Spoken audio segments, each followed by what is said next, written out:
Hi, this is Rajeshwar Reddy from Ventura. This video is regarding the query from few of our clients. Uh, Seeing the present market condition, why can't we exit the equity market, uh, park for few months in liquid, and then re-enter into the equity market when the market falls down further? Let's analyze this. What would happen and what are the pros and cons?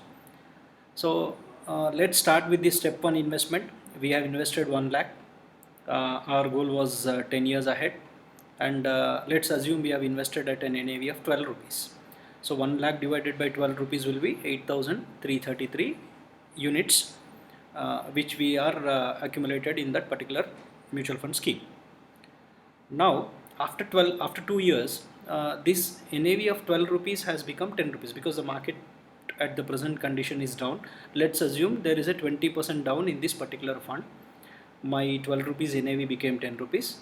So my fund will be my existing number of units into the NAV, which is 83,333.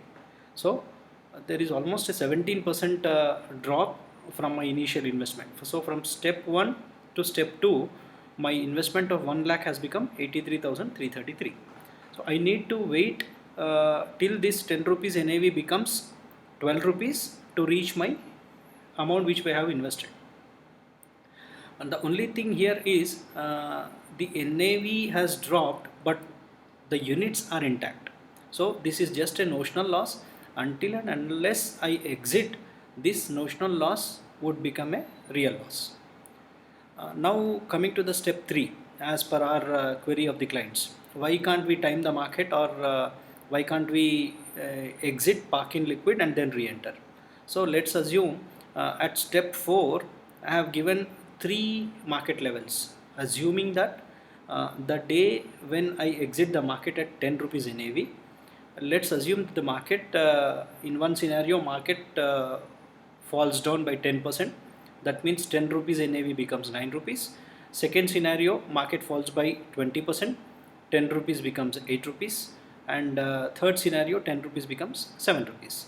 So let's take an example of the first scenario. Uh, Whatever the units I got, 8,333, which are parked in liquid, I am again re-entering into the equity fund.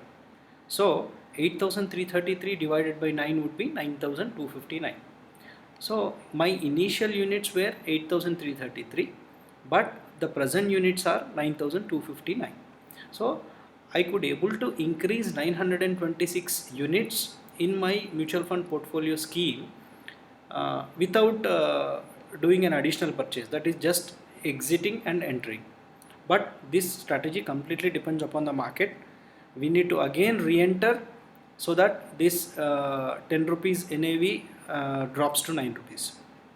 So these things are not in our hands. So predicting market levels and timing the market, these things are not in our hands. But we have to increase the number of units in our mutual fund scheme. So what is the other way of increasing the number of units in the mutual fund scheme? Now, when I have exited and entering at the NAV of 9 rupees, why can't I do an additional purchase at this level? So if I do an additional purchase at this level, there is a requirement of 8,333 rupees to invest at this level to increase this many number of units. So if I have to uh, average my units for a 1 lakh of rupees, that is 8%. This 8,333 can be an additional purchase to get the same return wherein I have to exit and enter, which is not there in my hands. But increasing the number of units is there in my hands. So I can do an additional purchase in the coming 6 to 9 months and increase the number of units so that my final return will be more. So it's better that we do things which are in our hands and sleep in peace. Thank you.